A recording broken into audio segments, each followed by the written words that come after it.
Chapter 15, Act 15, Yang's Tale. Act 15, Yang's Tale, the Reluctant Master. Fable, the night before the moon's return. Tomorrow, I'm going to wake up early for sure, there's no way I'm going to let them leave me behind. The girl smiled in self-satisfaction at her reflection in the mirror, pulling her hairbrush through the shoulder-length explosion of curls one last time before setting it down on her acrylic dressing table with a loud click that reverberated throughout the otherwise silent chamber. Crossing the plush violet carpets that kept the chill of the bamboo flooring off her feet at night, she paused at the bow windows that had been freshly polished earlier that morning, giving her a perfect view of the starlight-infused sky and the rising peaks of Mount Hobbs far to the west. "I'll be 16 soon," the girl thought, kneeling on the velvet-lined bench beneath the window and pressing her palms to the glass. "Practically a grown woman. And the glory of the Fabulian monks runs thick in my blood, and the blood of my ancestors that can be traced as far back as the birth of the nation itself. I could manifest all of that precious power for the good of our kingdom if I were only given the opportunity to hone it. It's my birthright, after all. What do I have to do to prove I'm worthy of my own bloodline?" Just as she was about to retreat from the window and crawl into bed, a flare of white light suddenly tore across the horizon, a smoking tail languidly trailing behind as the light flew over Mount Hobbs and sharply descended in the direction of Damsion. Moments later, there was a discharge of radiance, rainbow auroras rising into the sky before slowly fading to nothingness. The girl breathed in sharply, her champagne-colored eyes as wide as the full moon itself. "Whoa! A shooting star. I've got to make a wish, this has gotta be a sign." She backed away from the window giddily, her honey-toned complexion flush with excitement as she practically leapt into bed. Leaning over to check the 3 alarm clocks she had set one last time, she reached up and tugged her lace canopy curtains closed before burrowing under her covers and clenching her eyes shut. "I wish to become the strongest woman in the world, oh, and to become Master Yang's next student."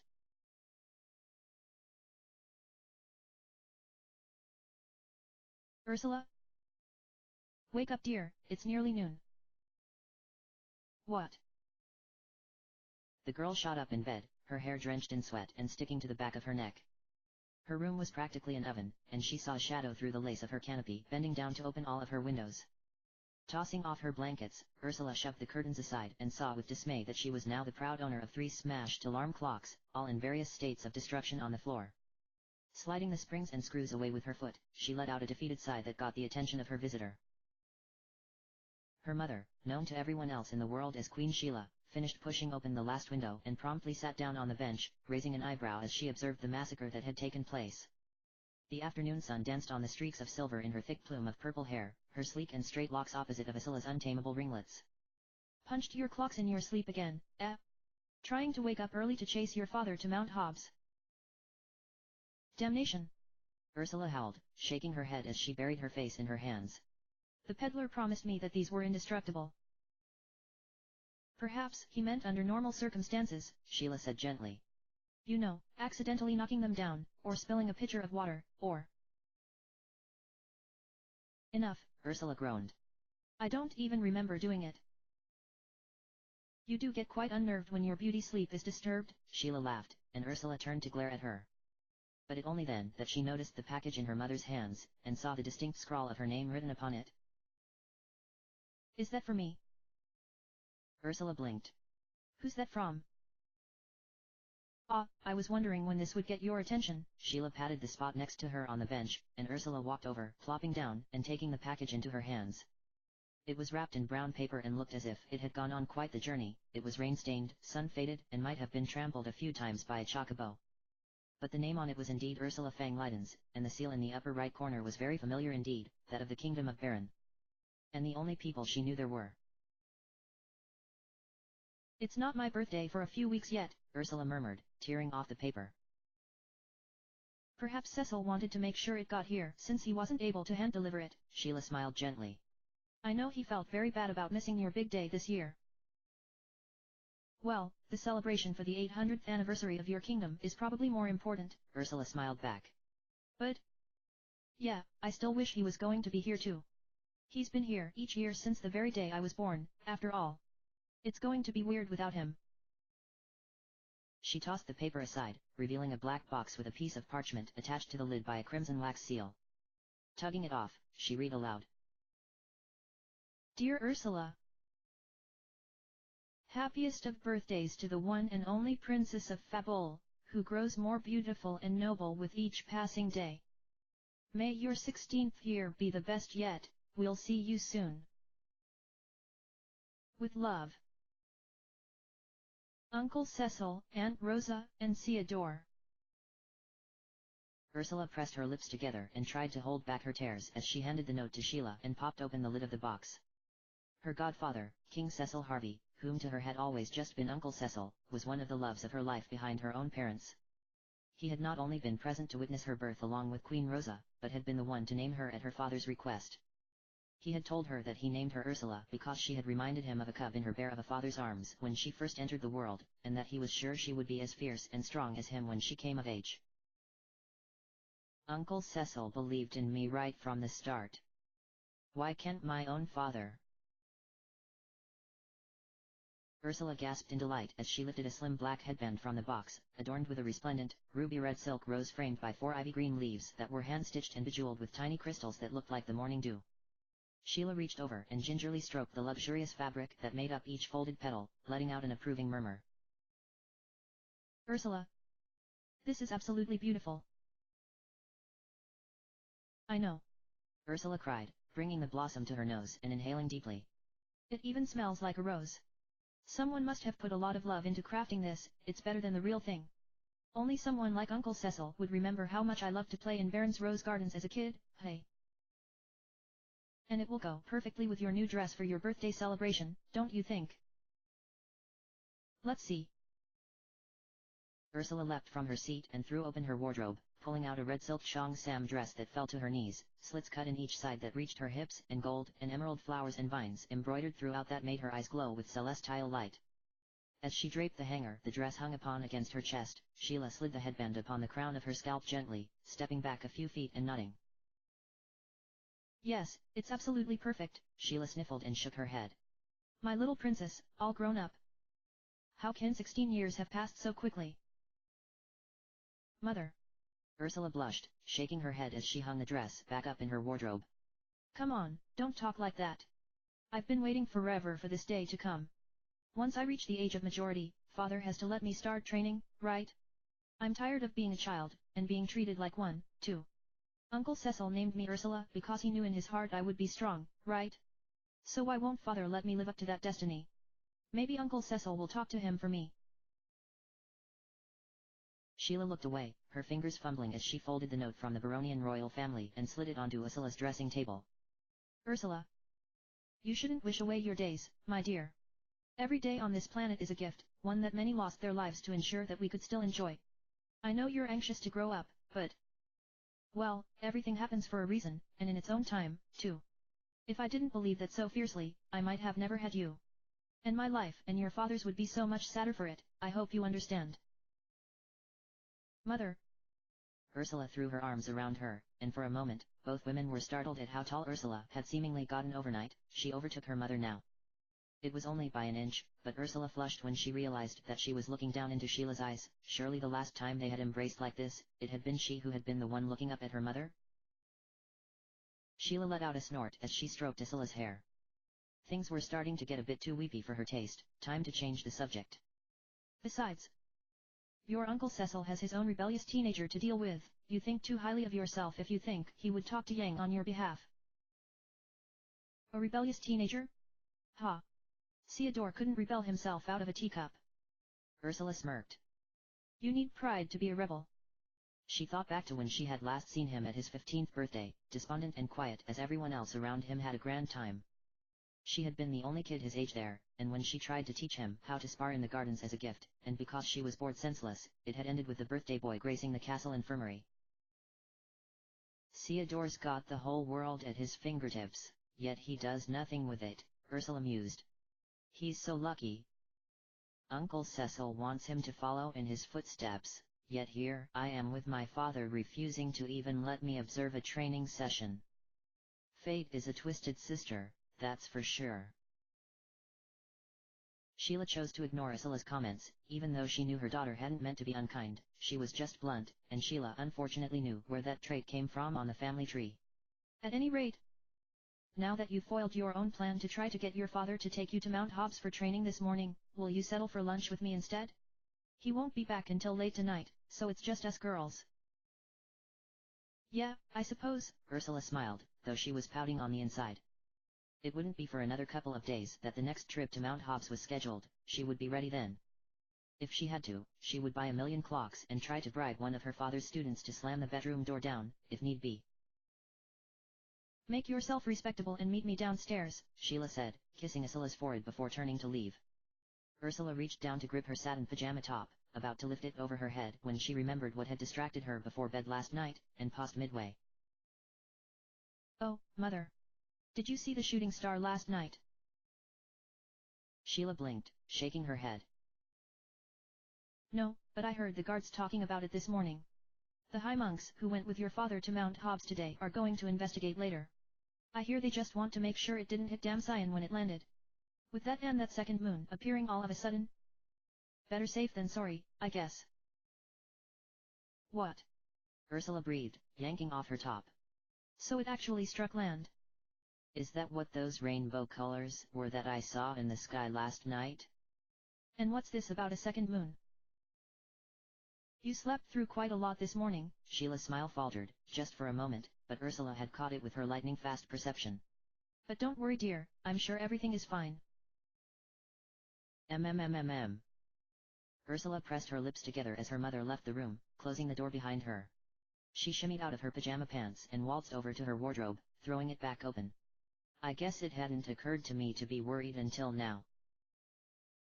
Yanking down a dressing robe, she slid it over her shoulders and rushed to her open window, gazing outside. Sure enough, hanging low in the otherwise bright sky was not only the full moon from the night before, but a second, smaller moon had appeared right next to it, shining as brightly as the crystal of wind just a few floors below from where she stood. It looked like any other moon, and she had seen paintings of the night sky created before she was born that had two moons just like this, so it didn't seem like an entirely foreign concept to her. More stuff I don't know or understand. How could something so beautiful be so fearsome?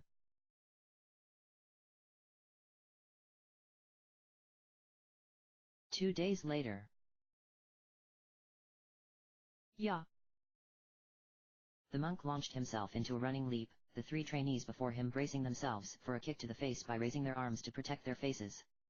But instead of striking from above, he landed short and rolled into a somersault, sweeping his leg out against the ground instead and knocking the three trainees down like bowling pins. They slammed into each other as they went down, crying out and landing in a pile of sweaty, shiny limbs. King Yang Fang Liden rose from the kick in one fluid motion, knocking the dust off his hands and folding his fingers into a prayer position as he bowed deeply, elbows parallel to his hips. The trainees pulled themselves apart and scrambled to their feet, anxious to mimic him and properly end their sparring session. When everyone had met in a bow, Yang rose and stroked his mustache, a golden blonde Fu Manchu style whose tendrils brushed the tops of his collarbone. Passable enough, but you need to push yourselves harder, all of you. The three monks nodded, still not yet rising from their deference to their king and master. They were dressed identically in acolytes' clothing, which consisted of blue cotton training garb and shaved heads with indigo dots of paint smeared on their foreheads to represent the training principles they had mastered thus far.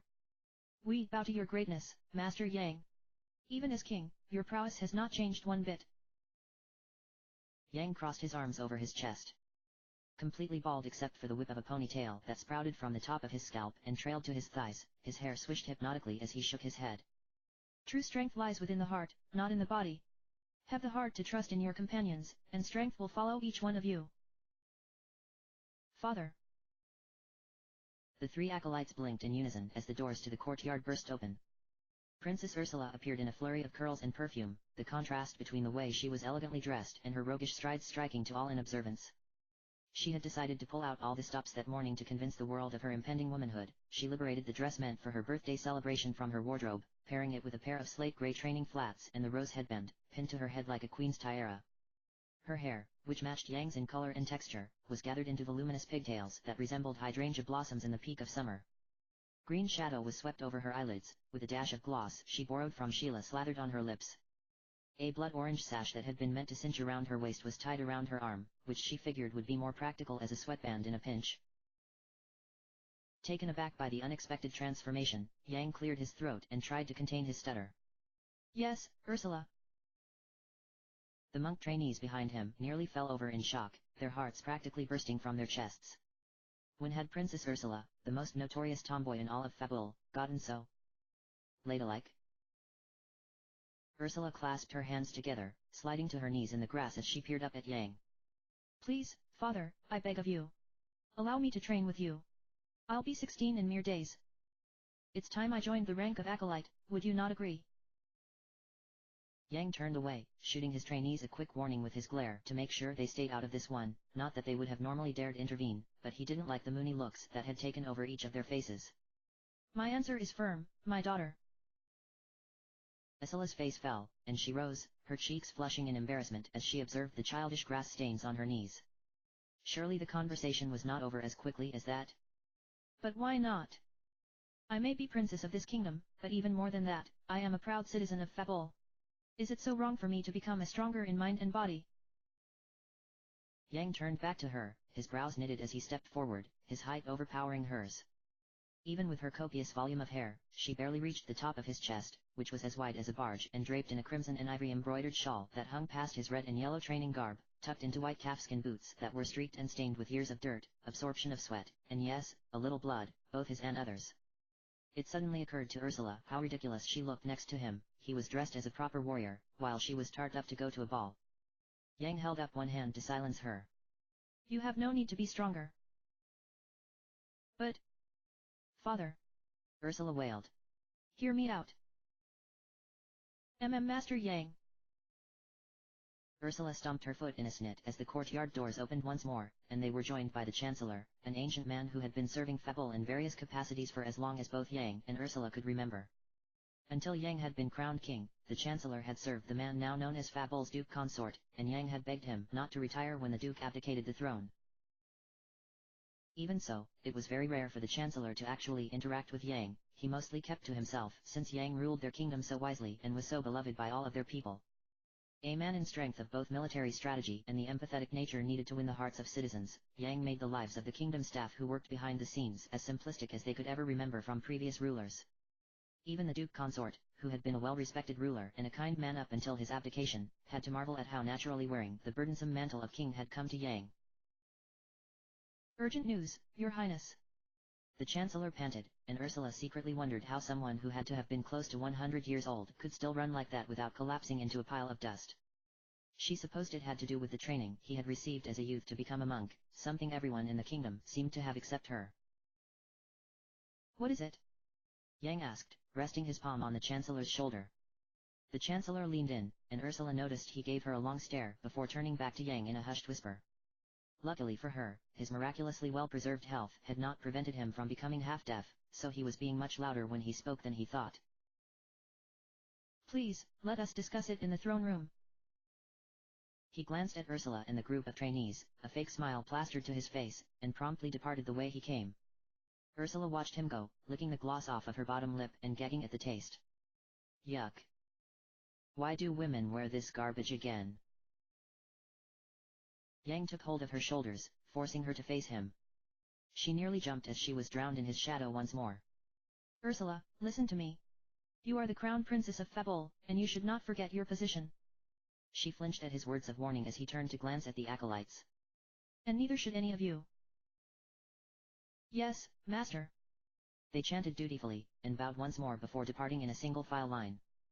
Yang released Ursula's shoulders, and she stumbled back as she watched him exit the courtyard, the jade and lacquer-embossed doors swinging shut ominously behind him. You didn't even listen to me. Ursula reached up, angrily grinding away the tears that had started to sting her eyes. If the rank of Master outclasses Father, then there is no reason why I need to obey your ridiculous orders any longer.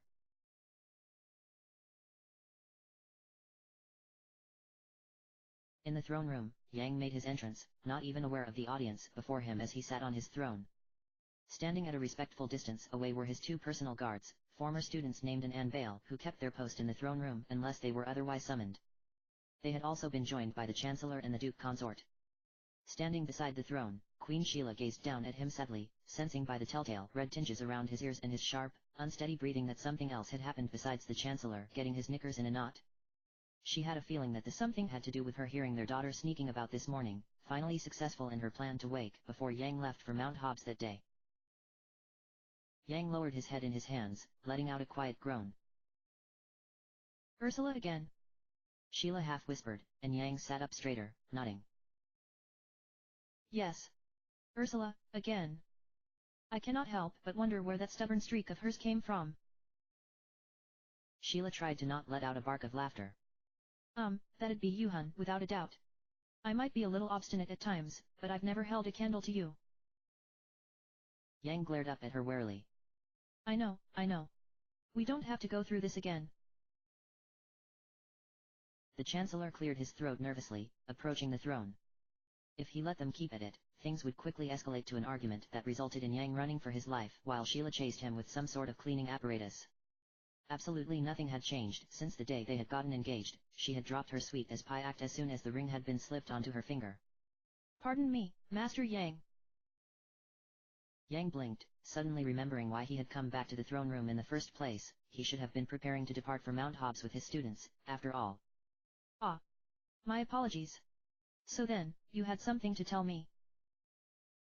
The Chancellor dithered about as he looked everywhere in the room except for Yang's narrowed brown eyes. I am not sure how to put this, my liege, but... He paused, finally shaking his head and willing himself to proceed. Dark shadows seem to be looming over Baron. Yang had to brace himself on his throne to keep from leaping to his feet. You must be mistaken. Cecil would never lead his nation awry. What is the cause of your suspicion? The Chancellor sighed. Some reports state that several crystals are now in Baron's possession. Yang pressed his lips together. What reports are these? That's preposterous. Hun. Sheila trailed off, but Yang raised his hand, and she shrugged. The Duke Consort moved to stand next to the Chancellor and bowed deeply. Your Highness. Yang is good enough, my Duke, Yang said softly, knowing that he wasn't going to like what came next. The Duke Consort rose, his voice trembling. There is no denying the praiseworthy acts you and Cecil performed to save our land. I remember how bravely you two fought together in this very room nearly 17 years ago to defend our crystal from dark forces. However... Yang arched an eyebrow. However... Baron's last ruler was a similarly renowned knight, and still his heart was blighted by evil in the end. Yang rose from the throne, his voice booming. I refuse to believe such a thing could happen. Not to Cecil, of all people. Cecil was the only one willing to warn Fabul when his own kingdom was poised to attack us. He betrayed his liege and his countrymen to dampen the damage Golbez could have wreaked upon us. He raised his blade against his own best friend to try to keep the crystal safe. His integrity and light know no bounds. And even to this day, I continue to be in his debt for the many times he has saved my life. To hear anything to the contrary, it's inconceivable. The Duke Consort stepped forward, shaking his head. Please, Your Highness, I know this is hard to hear. But if that were not the case, how would one explain why Baron is suddenly gathering the crystals again? Yang crossed his arms over his chest. Both Queen Rosa and Sid are in Baron and would stop such a travesty. You would dare sully their names as well? What you are proposing is simply too outrageous. The Duke Consort clamped his mouth shut, taken aback by the ferocity of Yang's tone. Did he dare share the other troubling rumor that Queen Rosa and Sid were not only missing, but presumed dead along with Crown Prince Theodore? Master. A third monk who had trained with an Anvale in less trouble sometimes burst in, his face red and his voice shaking. His name was Cole, and other than having a deeper tan than his compatriots from his post being stationed outside, he could have passed as their triplet in his matching garb and mannerisms. The princess has escaped. She wriggled out of the guardsman's grasp. Yang clenched his jaw, rolling his eyes toward the heavens. Not again. Sheila pressed her finger to her lips. Suddenly, it had become quite clear to her what had happened. Ursula had begged Yang to take her with him this morning, he had promptly blown her off, which everyone except Ursula had seemed to expect, and the disturbing news about Baron had provided the perfect distraction for her to make her break. Off to Mount Hobbs, no doubt. The Duke Consort sighed. Ursula's fascination with the martial arts has gone too far. Running off to Mount Hobbs alone. What was she thinking? Yang glowered. Hearing anyone utter such a remark about his own daughter made him want to die of shame. Yang was the opposite of a prideful man, but the moment a situation made him feel as if he had let his country down, it became a devastating event for him. It took every ounce of his self-control to not fall to his knees and beg for forgiveness from his own court. Let me handle this. She is my daughter, after all. Vale, Cole, the Chancellor, the Duke Consort, and Sheila all turned to stare at him in disbelief. But something must be done about Baron, Your Highness, the Chancellor muttered, and Yang slammed his fist into his palm so hard that it was like a thunderclap had erupted in the throne room. My trust in Cecil remains firm. And Vale glanced at each other. They too had witnessed Cecil's kindness nearly 16 years ago when he and Queen Rosa had insisted on joining Yang back on his journey to Fabul to help Sheila through childbirth. They had been left for dead on Mount Hobbs, attacked by a feral monster. Queen Rosa had brought them back from the brink of death, and Cecil had protected them and their master the remainder of the journey home. Quite honestly, it was hard for them to believe any of this madness as well. It sounded like something out of a middling gossip rag. Let us come along with you, Master. An insisted, and Yang merely nodded, gesturing for them to follow him. Well then, time to depart. Yes, sir. An Anvale chanted, and Yang turned to Sheila. Watch things while I'm gone, would you? If. He looked down. If anything strange happens. Don't worry, I've got this, Sheila said, reaching for his hand. I'm with you, remember? There's no way someone our daughter loves like her own family would ever do something so craven as to repeat past tragedies. Obviously, some lines are being crossed somewhere. I'll see if I can sniff out more about these alleged reports while you are gone. Thanks, Sheila, Yang said, turning away. Be back before dinner, okay? Sheila smiled. It was something she always said in departure, but rarely did Yang ever actually heed to it. Your Highness. The Chancellor scuttled after Yang and the two monks as they approached the throne room's exit. I can only hope that I am overthinking this matter. And I as well, Yang said coolly.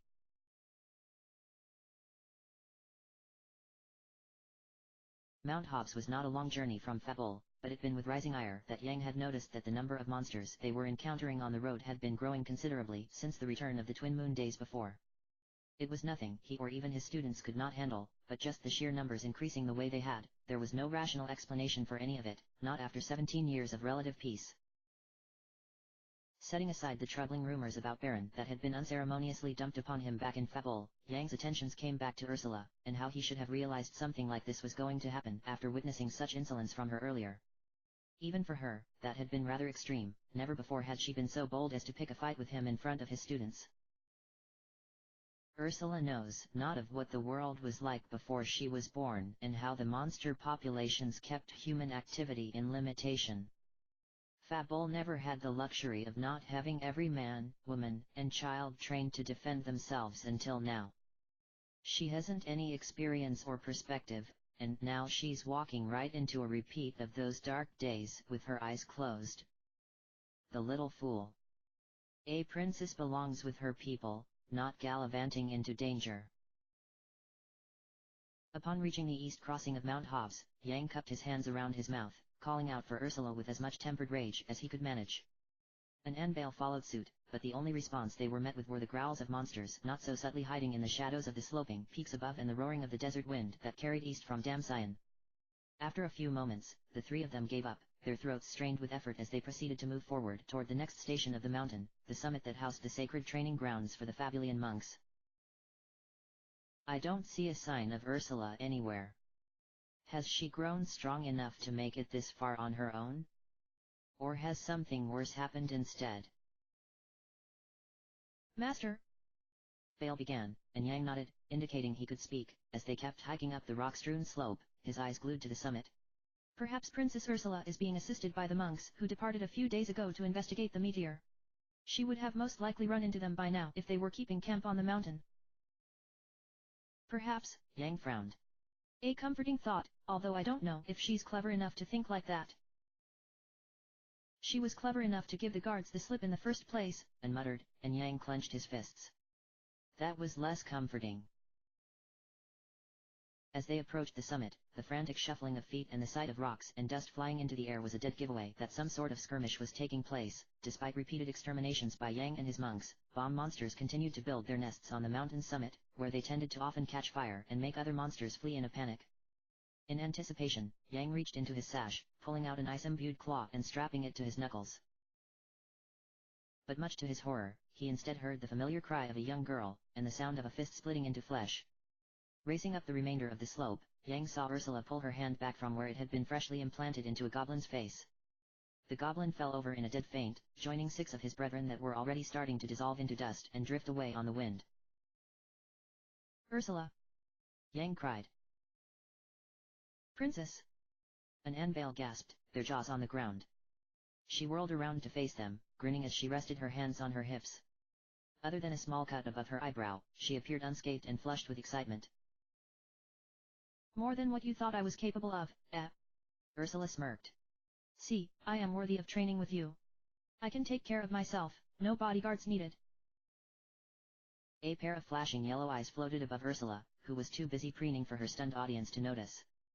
An Anbale paled at the sight of the new arrival. It looked like the bombs had indeed decided to build a new nest, and the mommy was not very happy about Ursula's trespassing. Ursula! Yang barked. Behind you! Ursula whirled around, a throaty laugh escaping her throat. It was just a bomb, and she had already dispatched several of them on her way up the mountain. Sure, this one was a little bigger, but that just meant more target for her to punch.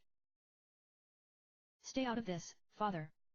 Ursula exclaimed, bending lower in her knees and digging her heels into the ground. Yang shook his head in dismay. This won't be as easy as before, Ursula. Its fear of your presence will only make it more dangerous. Ursula didn't reply as she grunted and swung her fist forward. This bomb, much faster than the younglings Ursula had encountered earlier, bobbed out of the way and let out a warning snort of flames and smoke. As Ursula pivoted on her heel to strike once more, the bomb flew between her legs under her dress and rose behind her, effortlessly body slamming her into the ground. Ahhh! Ursula cried, sliding across the rocks and cringing as she lifted her bloodied hands and face from the ground, spitting out gravel. This one plays dirty.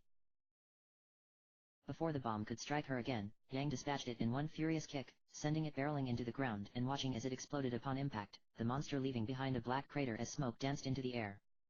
Ursula finally managed to turn herself around, wailing in protest when she saw what Yang had done. Father! She was mine! You foolish girl! Yang hissed. That hole in the ground would have been you had the bomb hit you one last time. Don't you know they self-destruct as a defense mechanism? The others didn't. Ursula pouted, and Yang threw his hands into the air. The others were mere children. This was the mother of all bombs, literally the mom bomb. Most distinguishable by the patterns around her eyes and the increased number of teeth to defend their young. Something a monk would know who had studied this mountain and its inhabitants for many years in order to be best prepared for anything, not a flighty princess who can't be bothered to listen. Father! Ursula cried. What's the big deal? She pulled herself up from the ground, grimacing as she limped forward. A gash on her knee had burst open, and blood was trailing down her leg. Yang crossed his arms over his chest. Not only did you disobey my express instructions, you blundered deep into the wilderness by yourself. What were you thinking? Ursula gazed down, choking on the lump that had formed in her throat. When he put it that way, it did sound kind of foolish. Yang stepped forward, closing the gap between them. You had to have some reason. Other than a matter of convenience, of course, taking advantage of a crisis striking our land in order to fulfill one's base desires is not how a monk would think, by the way. Nor a princess. It's more suitable for a knave or coward. Ursula reddened. Every damn word was true, and sunk into her stomach like stone pile. Plunk. Plunk. Plunk. See crisis. A rumor not worth repeating, but distressing enough for my heart on top of receiving the news that my daughter explicitly broke my trust. So, I will ask you one more time, what was worth all of this drama? Ursula looked away, mumbling under her breath. She didn't think anything else he said could possibly make her feel worse, so it was time to give up the ghost. The shooting star. The what? Ursula took a deep breath, daring herself to look into her father's eyes. She had never seen them so full of rage. She thought she would burst into flames right then and there, no bomb necessary. I saw a shooting star fall near Mount Hobbs several days ago, and after hearing that the Royal Guard was investigating, I wanted to see it for myself. Yang tilted his head. And you kept this from me? Why? Ursula laughed bitterly. If I told you, would you have taken me with you to investigate? You would have just told me to mind my own business and be more ladylike, or some other nonsense. Yang stroked his chin, and sighed. You are right about that, at least. Now, back to the castle. Go on. Ursula blinked. Wait. Are you going to go check it out now for yourself? Please let me go along. I promise I won't do anything rash. No. So you are asking your daughter to venture back through the wilderness all by herself? She shrugged and kicked at a rock, tilting her chin toward her chest. Seems like I got lucky making it here in one piece, but maybe fate will be on my side one more time. She eyed the cut on her knee, letting out a heavy sigh. Don't even know if I can run if something comes after me. Yang groaned, smacking his hand to his forehead. An Anbale tittered quietly. Their master had yet to understand that Ursula was really much cleverer than he thought, as was par for the course for all the women in his life. We will gladly protect the princess for you, Master Yang, An offered. I can't leave her behind in good conscience, Yang thought. I suppose this would let me observe her as well. She can't cause any more trouble if she's right here with me. Besides, I would hate for her to accidentally hear the rumors about Baron. She would fly into a rage and probably give the Chancellor a heart attack. All right, you win. Whatever you do, just keep yourself out of danger. If you give an Anbale any trouble, I promise you it will be the last time you leave the castle until I am in the ground. Ursula nodded, folding her hands together. Yang's threat didn't even faze her. She was so pleased to actually be invited along, even if she had used a little strong-arming. Absolutely. The party crossed the remainder of Mount Hobbs in relative silence. Yang dispatched the monsters that got in their way, and Ursula resisted the urge to join the fray. It killed her to have to stand back and passively watch, but she knew an Anbale would rat her out if she even looked at a monster sideways. Her father's stony silence was not unusual, but she had observed an umbrella of sadness that had seemed to be hanging over his head even while he was letting Ursula have it on the summit. I wonder what the rumors were that the Chancellor brought to father. Something to do with the new moon or the shooting star. Why would either of those upset him so dearly? An arid prairieland that was often the site of several fires when the summers became especially hot and dry were considered the boundary lines between Fabul and the nation of Damcyan, ruled by gentle King Edward. As neighboring kingdoms, Ursula had crossed the borders many times, of course, always with an escort, and thoroughly enjoyed her time in Damcyan when she had the privilege to visit as an envoy of Fabul. Despite being completely surrounded by a harsh, lifeless desert, Damcyan Castle itself was a center of art and sensory experiences far beyond the Spartan ways of Fabul. The two kingdoms' rulers could not be more opposite as well. Edward was mild, fragile, and an unabashed dreamer, while Yang was courageous, mentally and physically as strong as a colossus and pragmatic, but both men considered their contradictions to be great strengths to one another. They had fought together in the war 17 years prior, brought together by Cecil, and had been good friends ever since. Ursula and the rest of the party was relieved to see that the landing site of the meteor had indeed not crossed into Damcyan's immediate domain. That would mean that causalities were extremely low or at best, non-existent. But what was troubling was that the closer they got to the crater that had been torn asunder into the fields, resulting in a crooked, circular barrier of overturned land that had risen up like a miniature mountain, the more putrid the air began to feel, burning their lungs as they inhaled and scratching their throats as they exhaled. The land itself had begun to deteriorate as well. Deep cracks splintered out like spider webs, some large enough that a man could fall through if not stepping with caution, and plants and trees had entered into a state of putrefaction despite not actually having been struck by the meteor or otherwise disturbed. If the rot had reached Mount Hobbs in what had been only a matter of days, what might happen by week's end? When they reached the crater walls, Yang spotted a path that had been borne into one of the more forgiving slopes. It appeared that was where the monks who had previously visited the meteor had made their way inside. I wonder if our comrades are in there right now? Bale asked. The impact site is much bigger than expected. I reckon it would take days to fully explore. Only one way to find out, Yang said, and began to climb. Ursula, behind me. Yes, father. After cresting the top of the crater, Yang leaned forward, sliding down effortlessly to the ledge below. Ursula and Annabelle followed suit, and when everyone had finally reached the bottom, they were overwhelmed by the sudden change in atmosphere. The air had become yet even more acrid, leaving a brackish, metallic taste on their tongues like they had been sucking on gill. Tendrils of purple smoke and gas were rising from the decimated earth. Not a single blade of grass had remained. The crater seemed to stretch on forever. From where they were standing, the fog of whatever it was that was leaking from the earth had risen enough to create a low-hanging cloud that blighted their ability to make sense of their surroundings. Any sunlight that attempted to breach the crater from the outside world was thwarted by the hazy, swirling smoke and dust, plunging them into perpetual dusk.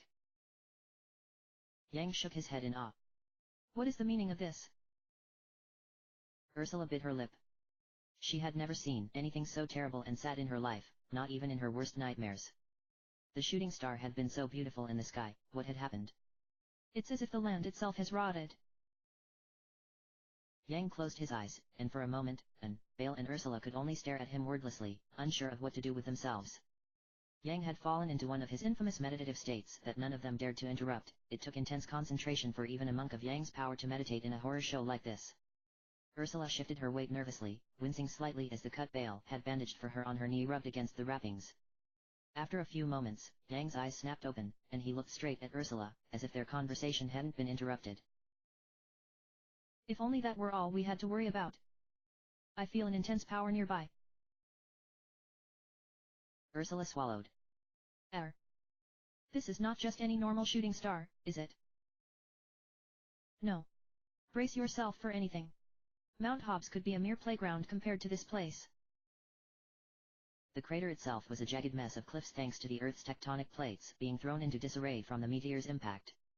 The sound of rushing water could be heard as they descended deeper, but everyone took caution from actually stepping into any puddles that randomly streaked the cracked, thirsty floor. The earth itself appeared to resist absorbing it, and it was stained the same eerie blue as someone's complexion while they were suffocating, perhaps offering a glimpse into one's fate if they were to come into contact with it.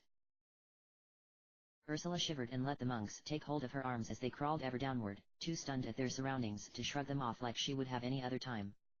Ahead of them, Yang played the role of scout, sometimes disappearing for minutes at a time through the opaque fog. Just when his three followers would start to worry, he would emerge once more, pointing out which direction they should proceed next. It was only when they reached ground zero that they came across something new, a pile of stones piled up in a purposeful way, wide and tall enough to indicate that someone had been meticulous in how they were placed.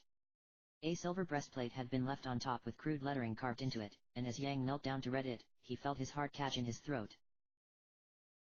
What is it? Ursula blinked, tilting her head.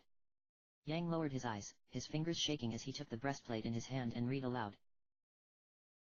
Here lies a brave group of monks from the glorious land of Fabul. Oh, no? Bale blanched, and then looked away. Ursula shook her head frantically. Wait. These must be the high monks who left to investigate. But how can this possibly be? Who did this? Did the person who killed them also bury them? Rest in peace. Yang whispered, setting down the breastplate and bowing his head in prayer. Ursula grimaced and cut herself off, realizing too late she was being inappropriate.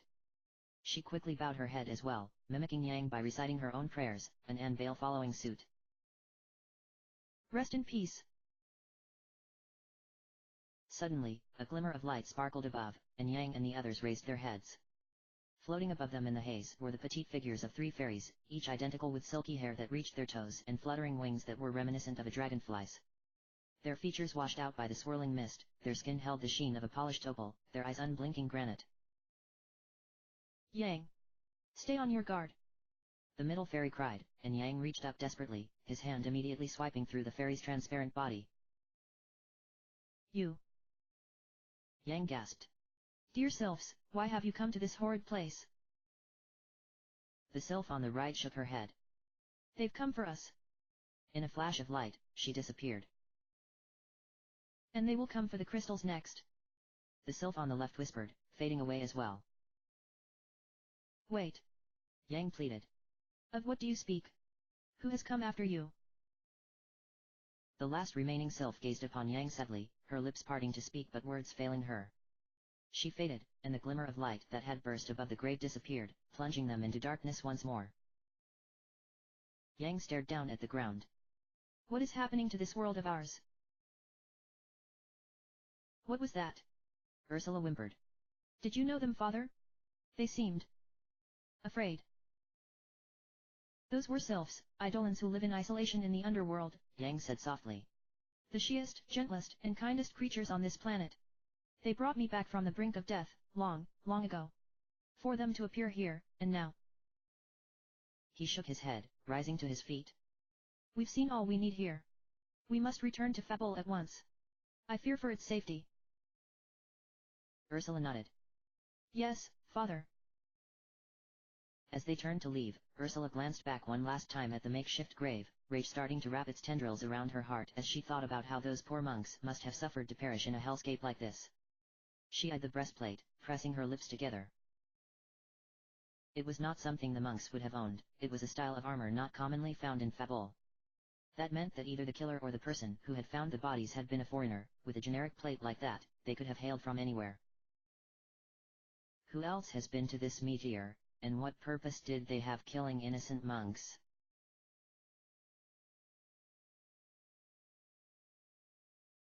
Back on Mount Hobbs, Yang couldn't help but dissect the sylph's cryptic warnings over and over again in his mind.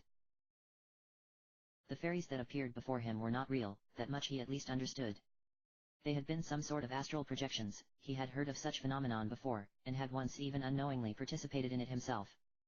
When Cecil and the others had been on the moon, fighting for their lives against Zemus, Yang's prayers had apparently projected a hologram of his soul by their side. He didn't realize it had been transpiring until after the fact, when Cecil had told him what happened.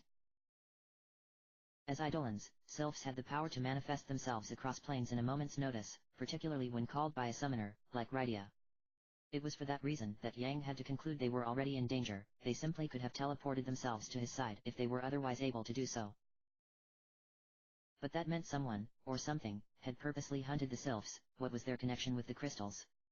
Yang's stomach churned as he thought back to the Chancellor's warning before they had all become distracted by Asila's nonsense. There's no way Baron could be behind an assault on the sylphs and confiscating the crystals. He realized that he no longer heard footsteps shuffling behind him, and looked over his shoulder to see Ursula staring up at the sky, her eyes wide with fright. An Anbale were paused beside her, and a shadow drifted over them, the menacing sound of blades cutting through the air getting louder and louder. What is it? Yang squinted, turning in the direction the shadow was passing. Elle, look at that! Ursula whispered, her voice lost in the roar of grinding machinery. An airship. Yang gasped. No. 5 of them. The Red Wings. Heading for Fabul. Why would Uncle Cecil's Air Force be coming to Fabul? Ursula asked. When he visits, Sid usually takes him on the Enterprise, right? These ships are much scarier, they're painted the color of blood. We must hurry. Yang gasped. We have to beat them there, no matter what. Ursula blinked. Sure, but... Can someone explain to me what is going on? Yang had already taken off running, the bridge beneath his feet thrashing so fiercely that it seemed seconds away from snapping. Bale rested his hand on Asila's shoulder. Princess, if I may, Master Yang has oftentimes advised us that if we can talk while we run, it means we are not pushing our bodies to their limit. Therefore, it may be best to return to Fabul first, and ask questions later.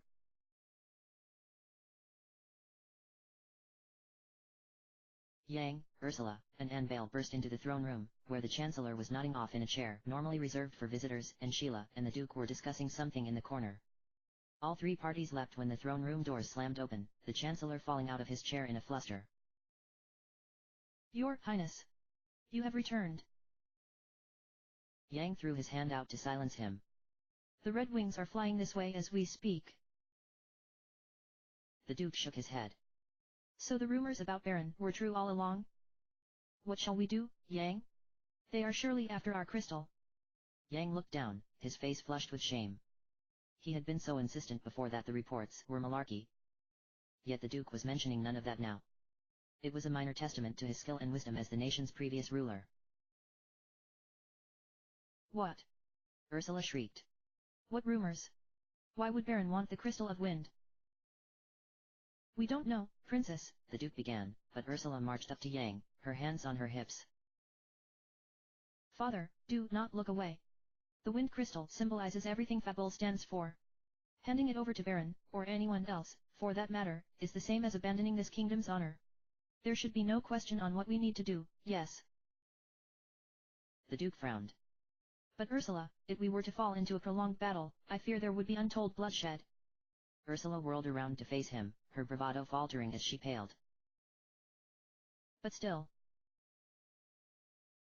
Yang sighed, finally finding his voice once again. Deep down, something still didn't feel right, perhaps those were Baron's ships, but he knew in his heart Cecil was not the one controlling them. Something has happened to Cecil. Of that much I am certain. Until we know the truth behind it, the crystal must not be surrendered. You wish us to fight back, then? The Duke asked. Yang shook his head. No, I shall greet them at the gates and gauge matters accordingly. I'm going with you. Ursula exclaimed. You will not. Why not? Yang pulled Ursula close, pressing his lips to her hair. If disaster befalls me, the kingdom will be yours to protect. Your mother needs you. And so do our people. Please, even if you never listen to me again in your life, at least do so now. Father. Ursula gasped, pulling away. What are you saying? Sheila approached, placing her hands upon Ursula's shoulders from behind and biting her lip. Yang turned to the Duke, Chancellor, and his guards. Gather all the monks. We must ready our defenses at once. And, Bale, fetch coal and meet me up front, understood? Yes, Master. As Yang sprinted out of the room, he called back to the Duke and Chancellor. Evacuate yourselves and protect Sheila and Ursula with your lives. The doors crashed shut behind them before he could hear their affirmation of his orders. Master. The monks all called in greeting as they rushed to their defensive positons, and Bale must have made quick work of spreading word of their visitors. Yang deftly slipped through the throngs of monks, clenching his teeth and tightened the straps on his claws one more time for good measure. I just hope I don't have to use these. At the castle gates, and Bale were waiting patiently side by side, and Cole leapt down from the walkway above, landing with a flourish and nodding to Yang as he crossed the threshold. Here they come. Yang nodded. Hold your attack. We will observe their next move. The three monks nodded, and Yang turned to face the river walk that would take the Baronian soldiers to their doorstep, his heart and stomach twisted in knots. He could swear he had been transported back in time to 17 years ago, when he had waited in this very position with Cecil and Edward by his side, when all three of them had been merely men fighting for their lives in defense of the crystal, and not monarchs.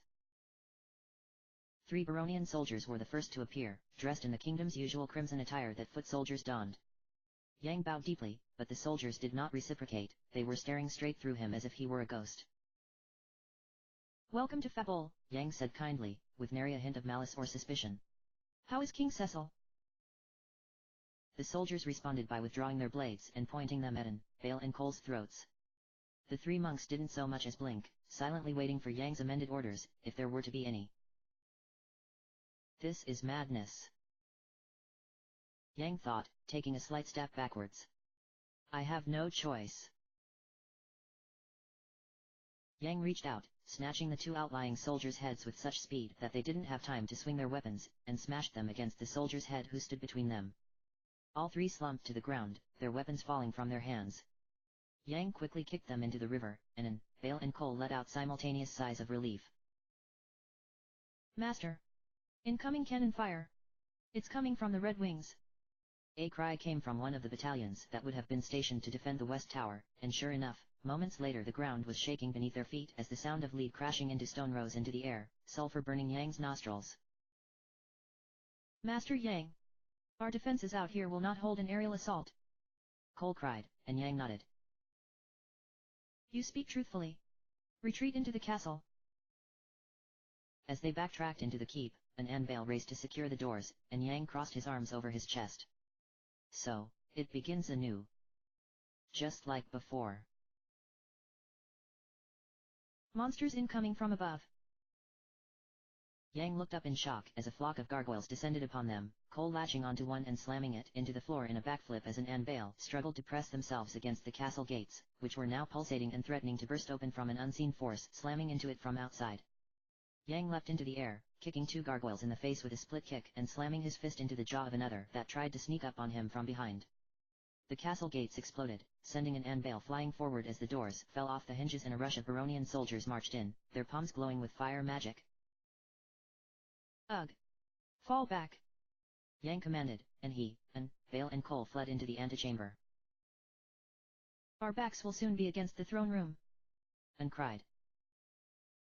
Fear not. Sheila has been safely evacuated.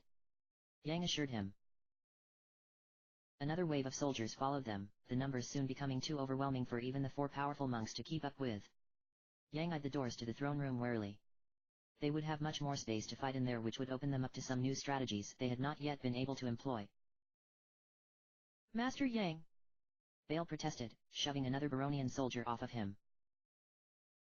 Ha! Yang growled, shaking his head. He had to make a call before it was too late. To the throne room! But when Yang entered, he was shocked to see Ursula and Sheila still within. Ursula was poised in a starting stance, two gleaming metal knuckles shining from her fists as she bounced from foot to foot. Sheila was clenching her second-best frying pan, her first best and hands-down favorite having been lost in the first war, her eyes wild. You! Yang gasped. Why are you still here? To fight alongside you! Ursula exclaimed. Sorry, father, I never actually promised I would listen that last time. The castle rumbled violently, sending a cavalcade of beautiful vases filled with fresh flowers crashing to the floor, the crystal chandelier hanging high above swinging dangerously and casting misshapen shadows over the throne as it soared back and forth through the air on its chain. To the crystal chamber, now! Both of you! Yang barked, and Sheila lowered her frying pan. What about you? I will stay here. Another company of soldiers pushed through, and Vale and Cole proceeded to fight them off as Yang gestured toward his men hopelessly. Sheila, they must be stopped. I'm needed here. Father! Ursula screamed. Please, just let me help. Go! Yang growled, shoving Sheila toward Ursula. She snatched Ursula's hand, dragging her kicking and screaming to the crystal room. Mother! Please! Ursula's protests faded as Yang heard the door to the crystal chamber slam shut. The soldiers defeated, Yang turned toward his men and offered a small smile. Good work. I think if we can stand our ground here while the monks outside slow the others down, we'll make it through. Master Yang. Cole blanched. Behind you. A new voice joined the fray, its owner slipping through the throne room doors so stealthily that no one had seen him until he announced his arrival. He tilted his head, one hand on his hip and the other gripping a slender lance as his eyes drank in the room, finally resting on the king of Fabul. Sorry I've been scarce as of late. His tongue briefly ran over his lips, and retreated back into his mouth with a grin. Yang spun around, claws extended, but dropped his fists to his side when he saw who it was. The voice had been so familiar, but he had never expected him, of all people, to materialize. For the second time today, he wondered if he had fallen into a time warp. You.